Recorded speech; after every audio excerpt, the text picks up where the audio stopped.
Attenzione, treno in transito al binario 2. Allontanarsi dalla linea gialla.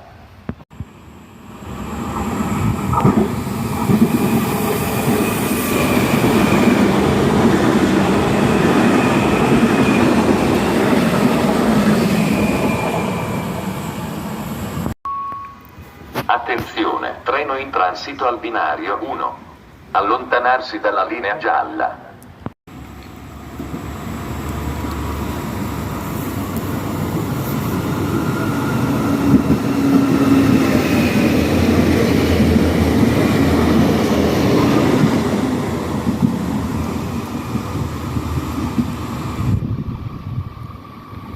Il treno regionale 19368 di Trenitalia, proveniente da Pisa Centrale, è diretto a La Spezia Centrale delle ore 18:50. È in arrivo al binario 1. Attenzione, allontanarsi dalla linea gialla.